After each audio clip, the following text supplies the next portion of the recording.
Hey guys, welcome to today's episode of Rant, your weekly dose of esports. I'm your host Leonyx, and I'm joined by LS, the head coach of Gravity. Not Last Shadow. Not Last Shadow. Not Last Shadow, so be sure to check that out.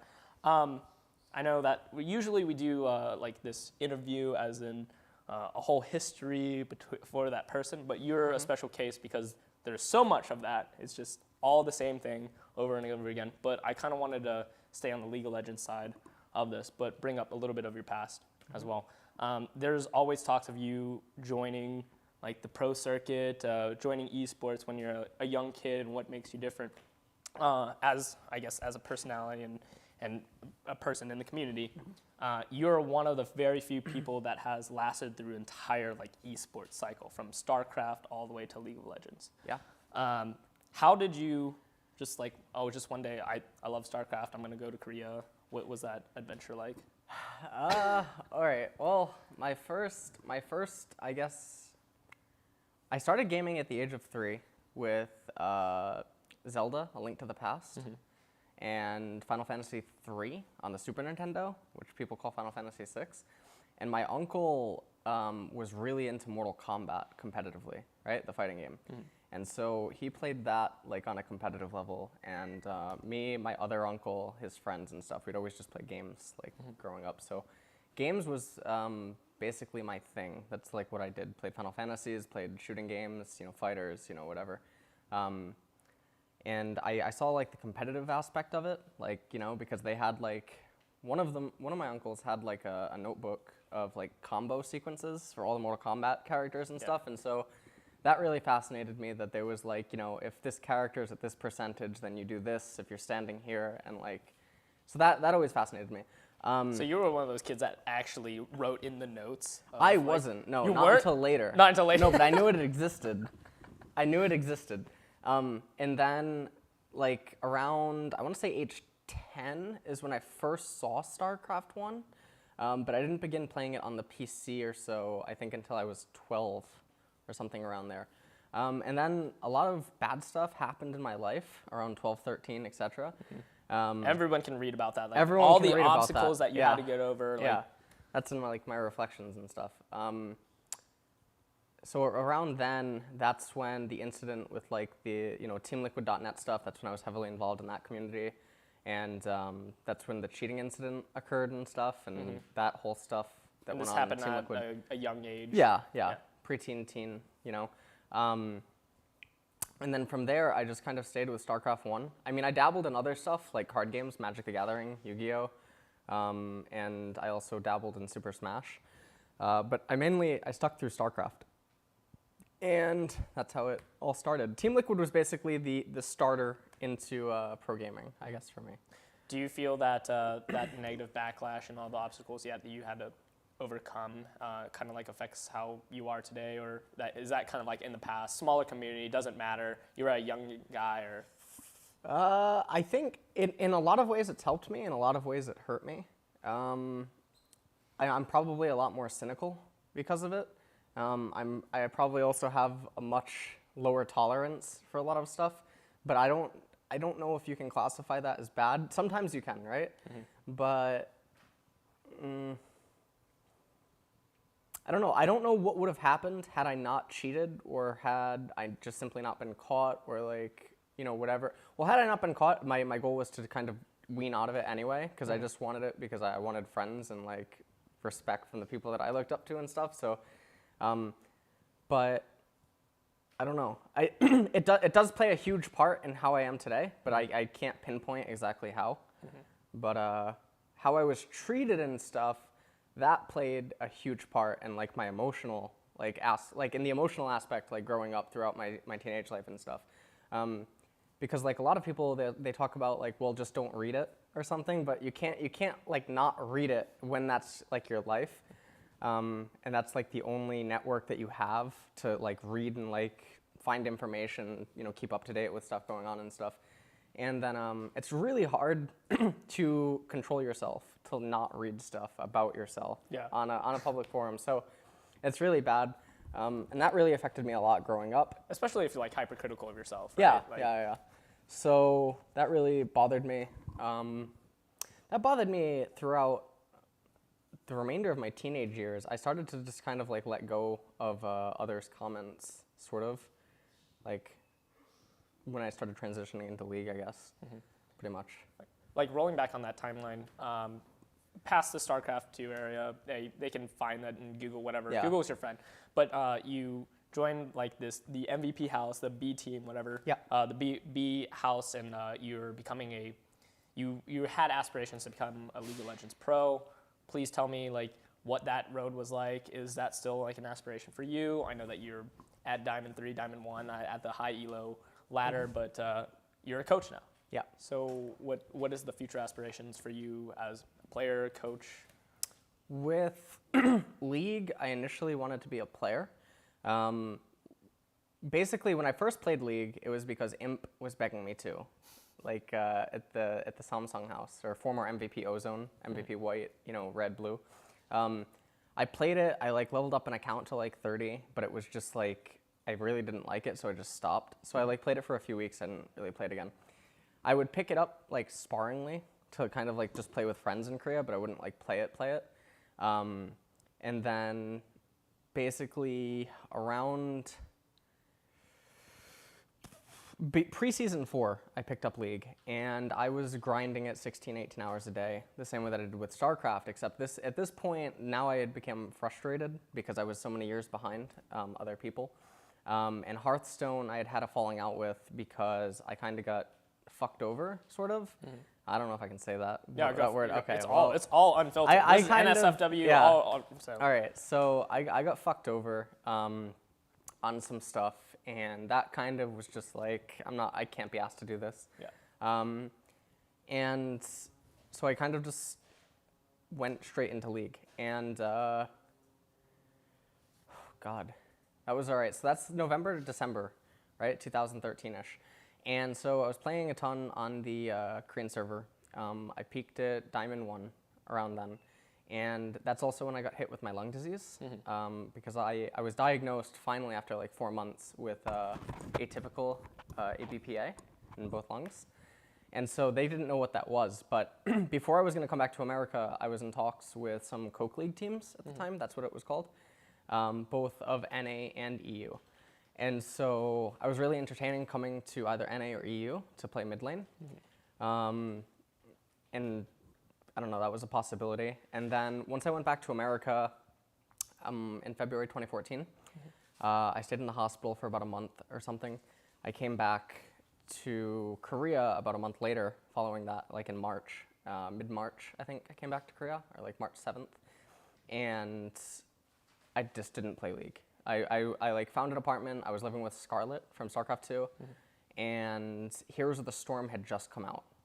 And so I figured, well, it doesn't look like League's gonna do anything for me, because I was getting like 30, 50 viewers, right, just streaming Korean solo queue, even though that I had been recognized by a few people, and Monte Cristo did some stuff on me. It didn't, like, there was nothing, right? I wasn't coaching. I never even thought about coaching. I just, whatever. So I basically had no money and whatever. So Heroes came out, and I was one of the bigger streams in Heroes temporarily because it was all that I was doing. It was new at the time. Right, so, it was new, so yeah. Take advantage of it as Right, it is. right, and that's what I was trying to do. So I streamed that a lot with like Ecop, Scarlet, some Koreans, Artosis, Tasteless, and others that were playing it, others that were inside the beta, or alpha, whatever. And eventually, after in April, I guess, someone asked me to do a coaching video, or asked me to coach them. And also around this time in April, I think was when CLG was, CLG was going to have the trial for top lane, I think.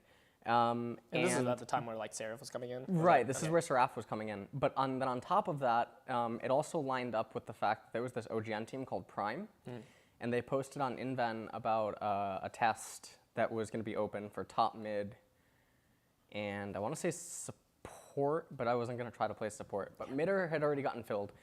My friend MK helped me talk to the coach of Prime. I forget his name now, but we spoke for a while, and I basically explained that I had been out of the League scene for 3 months. But prior to that, I had met the requirements for what they were asking, And so we basically asked that if I could practice for a little while and then be eligible to test for the OGN team. And so I was told that I would have to try out for top lane. So I ended up trying to pick up top lane champions and whatever, making the complete switch from mid.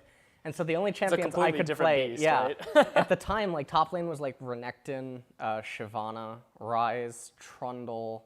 The most Like, boring of yeah, the most like island right. And champions, I was right? used to like Twisted Fate, you know, Syndra, Ryze in mid lane, you know, etc. So when I went to top lane, I only really had like Ryze. And so Monte Cristo actually came over to my house once, and he sat there with me for a while, and we just talked about a lot of stuff. And so I was playing a lot of top lane, and then I found out that the slot for top got filled, so then I just stopped League again, Just and like 5 then minutes then. right, yeah, I'm out. and then then there was the stuff with the CLG thing, and so I kind of like lingered because I wasn't so sure. I remember streaming and people asking me to try to message Monty or something, but I didn't think I was like capable at that point anymore, especially because like even before the slot for the OGN team got filled, I thought I was pretty bad at top. So it sucked. And so anyways, that got filled up, and I only spoke with Monty about it twice or something. And Seraph ended up getting picked up, which was a way better choice than I ever would have been. So I just stopped League again, and I dabbled with Heroes of the Storm continuously, and then I coached an Italy video, and it went up on Reddit, and I guess it kind of went viral inside of that community because it reached You like built front yourself page. off of that. Like that was That was it. That was the, yeah. So a lot of people, now the funny thing is that a lot of people claim that my money issues, the financial issues are a lie because of what happens like following this video. Yeah. And so Oh, basically content the creators video, make a lot of money, I guess, yeah, now. right? So the Nidalee video blows up, and then I make more videos and more videos, and then all of a sudden I have a ton of people asking me for coaching. And so literally overnight, it goes from like I'm making absolutely no money, barely getting by in Korea, you know? We're eating that ramen every night. Yeah, Right? So it's you gotta get that ramen and kimbap. And then all of a sudden I'm making a lot of money. And so that's where the boom comes in, Yeah. and where I start to, like, people criticize that I got plastic surgery and that, you know, I did all this other stuff and whatever. And so that's how it started with coaching. And about after a week of the videos being up there, I got messaged by Michael Schnorr, Yeah. a former SHC manager, and he told me that the mid laner, Selfie, was Right. watching all my videos and saying that he was learning a lot, and that some of the other players were also learning a lot from my videos. So we talked back and forth, and he just asked me to go into a team speak with the team, and they were curious if I would want to coach an LCS team. And so I remember taking that to Doa and Artosis, and just talking about that with them and asking what they thought about it and all this other stuff. And eventually just took the job, and that's how it happened. And then you're like in the management. Speaking of Artosis, you're one on shot by shot. Yeah. You had said, oh, no matter what, when it comes to games, no matter who you are, being granny, whatever, right? You're a competitive guy. That's just in your nature. You want to win. Yeah. So does that still translate to even now not being a player, like being a coach? Like I want Gravity to win. Is that your like future thing? Yeah. I don't really, like, I don't know. I don't know how to describe this. Basically, like, I turned down a lot of coaching offers during the free agency periods. Like, from January when I joined Roar, I was a free agent for like 3 weeks or something. I turned down some of the offers because I'm like, either I'm not going to mesh well with the players, or I don't believe in the players. It's either one of the two or something. And so I just wouldn't join because I only care about the win, you know, like the kill. And so at the end, when I made that video in February after I left Roar, I was a free agent for like a day, I made a video. I said, you know, if anyone wants to pick me up or something, or you're curious if like I would join the team, or you want to see if I actually can coach, then, you know, do that. So Gravity messaged me a day after the video, and I talked to Davis on Skype. It's right there in the background. Yeah, he is. So yeah, he's going to blue buff. All right, so I spoke to him, and I agreed to come on to Gravity. I I trialed like 2 days after he called me, and then I was picked up like 2 days after that trial. And so that's how it all started. But as like he knows and Jake and other stuff, like technically League wouldn't be the most profitable thing. It's not like about money anymore. Yeah. But it's about the competition. You know, it's about like the LCS. It's about the community. It's about like proving, like, you know, it's proving ground basically is what League is. And it's about the competition. If I only cared about the money, I would be gone from this and I would just be doing poker now. Because now I have the bankroll that I never had. You just right? dish out the money. Right. So I'm sorry to cut you off, but you said that you wouldn't have joined a team if you didn't believe in the players or believe in the organization. You're going for the kill. What was the special, I guess, spark that you saw in Gravity in terms of like an LCS team? The stuff with Gravity, I guess, that I saw was that basically I was seeing players that they seemed to already be doing okay, and this is without a proper coaching staff, right? And so when I compare that to other LCS teams that were not Cloud9, CLG, TSM, you basically, you're left with like TIP, which I wouldn't want to join TIP because like that is just a language barrier mess. Like, I mean, they work really well. Korean, right? I speak Korean, but I don't want to be asked to have to, you know, like translate deal with so much. Yeah, it's inefficient. It's really inefficient. And while it works for them and everything's fine there, the coaching aspect I don't think would work very well unless you have a Korean coach. Because like while my Korean's like conversational and like maybe I can talk with Keen and like whatever, it's like I don't know. I don't think like full Korean would be possible. You know? So it's like then it leaves like Winter Fox, Dignitas, Gravity, etc. Basically the two teams I wanted to join was Dignitas and Gravity.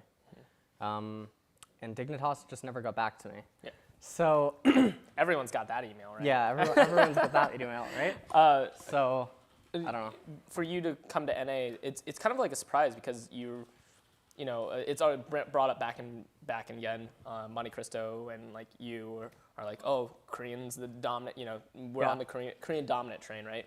Yeah. What was your, I don't know, the spark in NA of like, oh, I need to come over to NA. Like, why didn't you stay in Korea? Like, well, is that the culture barrier kind of thing for you, or was it just and you see it shifting in terms of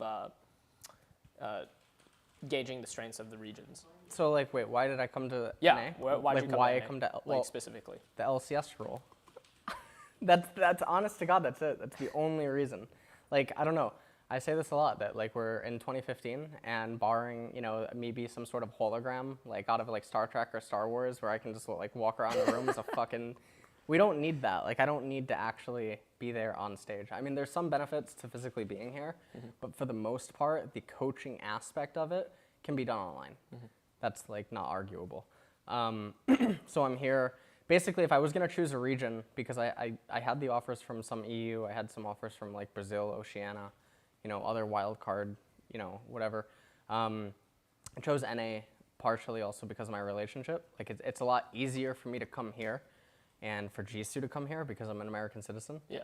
And so that's what it plays into, I guess. Like also it's my home country, you know, so it feels nice. Okay, so to get more in depth with how you coach, obviously having the years in Korea and learning the Korean culture and Korean coaching aspects, then you form whatever from your coaching techniques. How much are you really involved with the players in Gravity? Are you one-on-one with everybody? You said you're a mid lane guy. Are you working with Keen only, or you're life coaching them through situations, or how does that work for you? When it comes to coaching, I guess like I try to approach the macro, like the grand, you know, like the grand scheme. The grand scheme, right? Like I'll make one-on-one type stuff. Like I'll talk with them one-on-one about specific stuff, and then if I don't understand something, they don't understand something, I'll reach out to Korean friends. You know, so there's always that window as well. And so when it comes to coaching, my main goal is like the end game. You know, like 30-minute, 40-minute. So like if you always just wither a storm and you make it to that point, then you just win because you understand the most about that, whereas most teams are the weakest there. And so I try to approach like if the mini-map looks like this, if the gold gap is this, if this is what's going on, you make this move. You know, very, very chess-like. And that's how I try to approach things is like with absolute rotations and absolute decisions up until mechanics. Because you can make a right call. You can invade a blue buff and it is completely right and you have perfect vision. But if you miss a skill shot and you end up dying, that's not on the call, it's not on the rotation, it's on the play. And so that's where it differs from chess. But for the most part, as long as you're making all those decisions and you don't botch them, then that's it. You know, you'll win. Okay. All right, so rolling back on the timeline a little bit, when you're offering your coaching services, and by the way, the real deal, your coaching services are actually really expensive. Yeah, they are. They are. You can check it out on Twitch, but you were working with Ocelot, a pretty big figure in the scene. I don't know, he's kind of dropping off, but whatever. There was some conflict at that time where he did not pay you for your advice services. And in our last interview, you had called out Sky, and I was like trying to figure out why, what was the connection, like why did LS say, oh, shout out to Sky Williams. Yeah. But Sky is actually, he helped you in this scenario, and he paid out the what Ocelot owed you. Yeah. So what was the details like in that transaction, and what's your relationship to the almighty Sky Williams? Oh, Sky, I was a big fan of him in 2000, when I first came into League. I found his videos, right? And I thought he was like the Pillsbury Doughboy, like the Pillsbury Doughboy.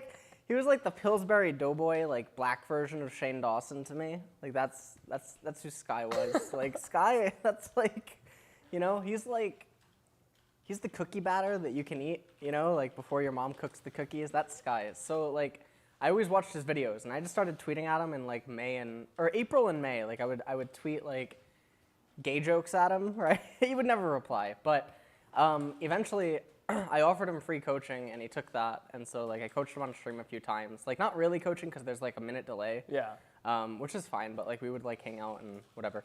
And so when I coached Ocelot, the original deal that his manager and he knew about, and you know, whatever, I had voice audio logs, etc., that I gave to Daily Dot, and chat logs that I went over on stream, and everyone can find that, you know, great stuff. So the original agreement is I charge $195 an hour for fives. And so they knew that. So if they wouldn't match a monthly salary thing, because if it's a monthly salary thing, I would only ask like $2,000 or something. Package deal. Right, right. So 2,000, you know, whatever, and Ocelot skewers that, and he claims all this other, like, really stupid stuff that's not true. But anyways, he doesn't end up paying it because his team gets knocked out in the tournament. So then he decides that it's not worth the pay, because why do that when you can just get another person for, like, 500 euros or something, right? Yeah. Which is what he ends up doing, or so I was told that was the salary of the next coach. So anyways, that happens, and so he tells me to like wait until he's back from vacation to get paid for the amount of money that he owed me. So September came around, I messaged him a few times, he didn't reply to me, like at all. And so I would ask someone, so basically what I would do is, because I understand what it's like to be busy, you know, like wake up, you have like 50 Skype messages, and you click through some of them, and you're like, oh, I'll get back to that, but you're really tired. So basically I did something like, I timed it. So I had Costing message him, and then I messaged him at the same time, and then he only replied to Costing. So I'm like, okay, you motherfucker. Like, God okay, fucking damn it. I got you. All right, so that's when I tweeted at him publicly now, okay? And so he didn't reply to that, and then he came out with all this other stuff and whatever. So it was this basically multi-long debacle where I ended up having to go to Daily Dot and whatever, and whatever. You went out to the community. I went out to the community, right, because I'm like, this guy's like, not only is he bad at League, he's also bad at paying people. So eventually it becomes the point that he's not going to pay me, right? And he made that vocally clear. And so Sky messages me like 3 a.m. Korean time or something. He had just woken up, and he asked me what Ocelot owed me. And so I told him, well, via audio recordings and whatever else that I have, it is a guaranteed 12 hours. But I'm going to assume it's like 14 total, but whatever. Yeah. So Sky just paid me the direct amount for the 12 hours, and he sent it to my PayPal after like an hour of like talking and like. I mean, that helps when you have over 1 million subscribers. Right, but right. okay. So I didn't want to take it, but he ended up paying it anyway, and then he had Ocelot on his stream, etc. So, yeah, he sent that to me, and so that was really big because that's the first time that. Well, it's not the first time that someone has like really gone out of their way to help me, but it's the first time that someone did something in such bulk. Do you know what I mean? Yeah, Like yeah. he just, And you know, and it was like, yeah. It's just like, here you go. And me and Sky have remained, you know, really close to this day. So, yeah, that's Sky. Wow, what a The nice Pillsbury guy. Doughboy.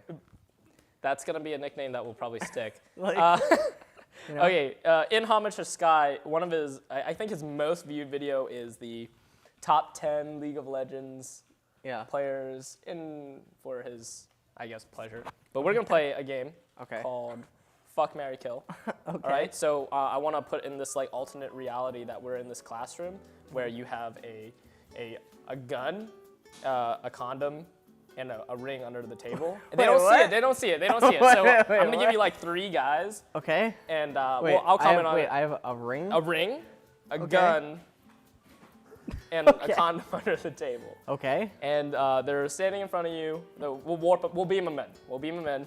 And you're just basically going to give me a fuck, marry, kill on who I'm going to What name the up. fuck? Okay. Hey, I'm there with you. I'm there with you. We clone them again, and I'll do it with you. So Okay. the first one, you probably like this one. So first off, fuck, Okay. marry, kill. We're in the classroom. Reckless and Yeah. double lift. The double lift. Okay. So He's a we're cute gonna. boy. No, we're gonna kill double lift. No, We're going to kill double lift. We're not. Yes, we're gonna kill double lift. Okay. Okay. All right. We're killing him. All right. we're gonna marry Reckless because he rarely cares about the finances and you know the ensuring that he's in a good place, good home. All right. Great track record, for sure. Okay. And then, you know, we fuck him. You fucking that makes sense because you have. He's a Korean, right? Reddit. Yeah, exactly. Right? Right? You're in love with See? Koreans. I'm gonna have to agree with you. I might have to kill double lift. I don't know why. I just feel like Reckless is a beautiful boy. I don't know. I think I would fuck Reckless and marry him. Imp is a cute boy too. Okay. Anyways. Oh. All right. Moving on.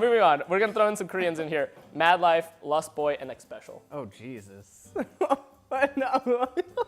You have to. We're in the room. The door is sealed shut. Oh God. All right, wait. Mad Life, Mad Life, X Special. X Special, and Lust Boy. There's no way to do this. They won't judge. Well, one of them will. All of them will. Wait a minute. Oh God.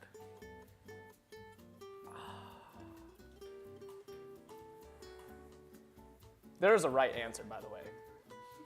No, I'm there's tallying not. them. There's I'm no right tallying them answer. off as we. No, there's no right answer. there's none here. Okay, like. All right. Or what's the complication of picking out of them? What's the complication? Alex is he's pretty cute. He's not your type. No. None of them are your type. What None. the hell? Okay, then we can just line them up, right? We only have one bullet. You know how you do it? The problem. You know how you do it? That's You line them up. And just take the one bullet. All right. We can do that for that one. All right, cool. Moving on. Link, Bjergsen, and High. Link Bjergsen High. Yeah. Oh, I'm not gonna. I mean, the issue. I mean, if I really want to like never see my husband, I guess I marry a Link. What? You know, like what? Okay. He's like too busy on Hearthstone in the other room. You know, like that's a disaster. Okay. All right, so, wait. I guess we. So you're gonna have to kill Bjergsen or High. So are you into Danish guys or are you into Asian guys? We have to marry High, I guess. And then you're just gonna shoot Bjergsen. Yeah. For me, I think I would marry High as well. Okay. I would have to kill Bjergsen. And I would probably have to fuck Link because he fucks the OG. I see what you did there. Oh, all right. Okay. Next, Fabivin, Corey, or Nuke Duck. We kill Febivin, I guess. Wait, why? He's good. I don't know. I don't. I've never met the guy. I've never. So you haven't really. Okay. I haven't really talked to him. He's a good-looking guy, right? Hmm? Have you seen? Well, you've seen what he looks like, right? I think. We're going like. I don't want to be really shallow, but I think he has like big cheekbones. Okay. No. This is like we're in this classroom. And I think he looks like universe. Jim from like American Pie meets like fucking Corey from Boy Meets World. Okay. Right? That's his name. I guess that makes He's like sense. Jim and Corey like fuse into one. They did the. And they get a little short, and then they become a mid laner in League of Legends. That's Trevor. Okay, like All right. that's how that works out. All right, and now then selfie. I guess we can marry Selfie, right? You're marrying selfie. Selfie, you But know, you're- he follows me to NA. You know, he That's wants the rumors, he right? wants me back in Europe, and then you know, like, wants you. he's He's really committed. Yeah, Yeah. he's told you that he cares. Yeah. So we marry Selfie. And you would bang Nuke Duck because he's a bad boy. We'll go with that. Yeah. Okay. Well. Man, I really like how Corey looks. He's dreamy. What? Like he's like the next Hercubot. Like he Next Hercubot? Yeah, you know when he like winks. Like I've always remembered that. I was like, dang. No, I'd marry Corey. I have to choose. I have to screw with Forbidden. I think he looks good. Jeez. Okay, What do you like, whatever. Nadia My from, whatever. Like, I'd kill American Nuke Duck. Pie? Yeah, All right. I guess. Good. And we're going to the top lane. Flame. Mm-hmm. I already know the answer for Flame. Shy and Cali Trolls. I forget what Cali Trolls looks like. Wait, what? We'll throw in another. You know what? We'll pick Haunter. Haunts? Yeah. No. He What? can hear you. Haunter. All right. Flame, Shy, or Haunter, and he's gonna judge you. I know he is. He's actually in the room. All right. I guess we kill. We have to kill Hans. What? So he doesn't have to live through the misery doesn't have of to being live- with you. Davis. All right. What? No, he's in the next one. No, Oh I'm yeah, kidding. yeah. He's in the next one. I All right, got it so- prepared. I guess we marry Flame as like an ode to Thorin. Yeah. All right. And yeah, that's it. Okay. Well. Okay. All right. Flame is beautiful. Marry Flame. Fuck Shy. I'm sorry, Haunter. I'm gonna kill him too. He can't even hear us. He That's can't- good. No, he can hear you. He He can hear us? pretends. Oh my god. All right. Maple Street, Odd One, and Reginald. Maple Street. Maple Street, Odd One and Odd Reginald. One, and Reginald. Holy shit. What? That's like. Okay, Maple Street is a beautiful boy. No, the no, best. that's not what I like. I mean, like, there's two brothers in there. Well, you have to screw one over. I got it. I got a way out. All right, so. What? I got a way out. I got a way out. Okay, so I marry one of the brothers. Who it is irrelevant. And then I fuck the other. Broken home instantly, and I just kill Reginald. I'm gonna have to agree on that. Fucking, that's good, right? Good. Okay, so the next one's 3 people in the room. Cop, Keen. We already killed Haunter. Let's throw Davis in there. Cop, Keen, and All right, I have to. for context, Davis is the owner of Gravity. Okay. We have to kill Keen to save him the misery. You're not doing it in any malicious intent. You're No. doing it because you love him. I have to save him from this. I have to marry Davis because I know he takes care of all of us, you know. So, and then Cop loves me, so we just. All right. The one to end it all. Okay. Faker, Abdo, and Sky Williams. Oh man. All right, we're gonna kill Faker. Well, you already know. I thought that was gonna be difficult for you. No. But you're wow. Okay. No, we're gonna kill Faker. No, Faker, no. Look, no. We kill Faker.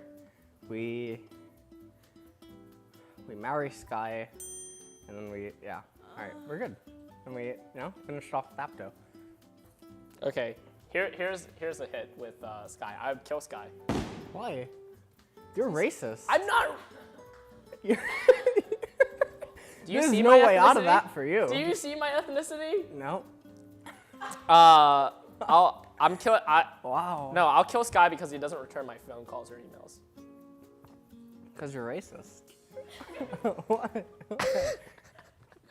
Marry Faker because he's the best. Because why? Because he's Asian?